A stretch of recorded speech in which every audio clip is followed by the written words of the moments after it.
He is one of the most recognizable names and faces of city government in Hampton Roads. Tonight, Anthony Burfoot is a suspect in an FBI investigation. Norfolk City Treasurer faces a list of serious charges dating back a decade and involving a lot of money.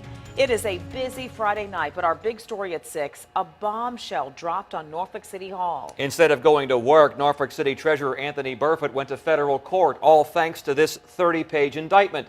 The crime inside it, all surrounding a corruption probe dating back to events in 2005.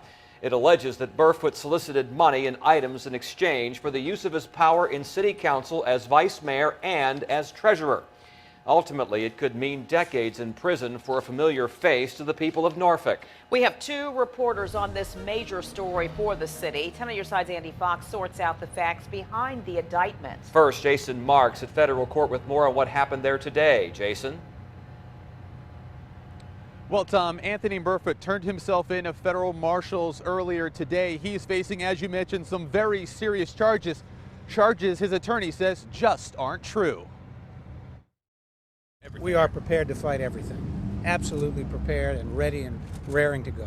Norfolk City Treasurer Anthony Burfoot and his attorney Andrew Sachs are confident in Burfoot's innocence. He's facing 8 federal charges of public corruption. Anthony knows what he did and didn't do, and he knows he didn't do these things. So when the truth is the strongest ally you have in a case. In the indictment, federal investigators laid out the case against Burfoot after months of digging through city records. The feds say he used his role as vice mayor and city treasurer to accept money and gifts. He's also charged with perjury because investigators say he lied under oath when they asked him about it. Everybody had heard rumors on the issue, and people were praying that it wouldn't happen. Burfoot's former council colleagues hope what they're hearing isn't true. It's unfortunate, and I pray for him, I pray for his family, and that he can get through this. It's bad for the city, it's bad for the citizens, and it doesn't promote the trust and the healthy relationships that we work very hard every day to try to create with our citizens. So it's very unfortunate. Sachs says the last couple months have been very hard on Burfoot. They're now looking forward to their chance to clear his name. Will you be at work Monday? Yes, sir. So you're not stepping down or anything like that? Absolutely not.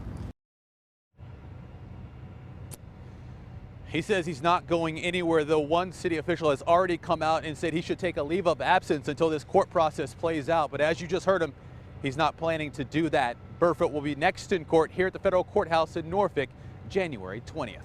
We're live in Norfolk tonight. Jason Marks, 10 on your side. All right, let's turn out 10 on your side's Andy Fox in the newsroom. Andy, you got reaction from city officials and a deeper look into the indictment itself. Yeah, Nicole, Tom, I've read the indictment. Prosecutors will tell you this is a classic quid pro quo. You do this for me, and I'm going to do this for you.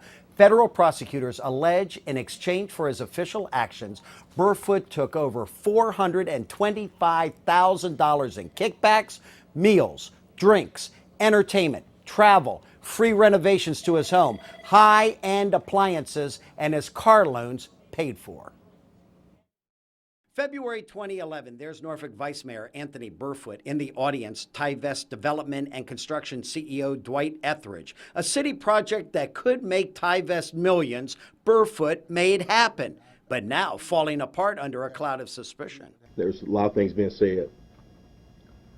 I worked my whole life to build my character and my integrity. That was then, and this is now. Etheridge serving a 50-month term in a federal prison on unrelated charges. And if he's convicted, Burfoot could be going to prison too. Councilman Andy Protegiro. I'm not surprised at the indictment coming down on issues involving Tivest. Not surprised because rumors have turned into an 8-count indictment. The beginning of the end, Burfoot pushing a Tivest 6-story midtown office tower on this property. The indictment alleges Burfoot performed official acts to benefit Tivest, including voting for the office tower. The feds state Burfoot got $50,000 from Etheridge for making that happen.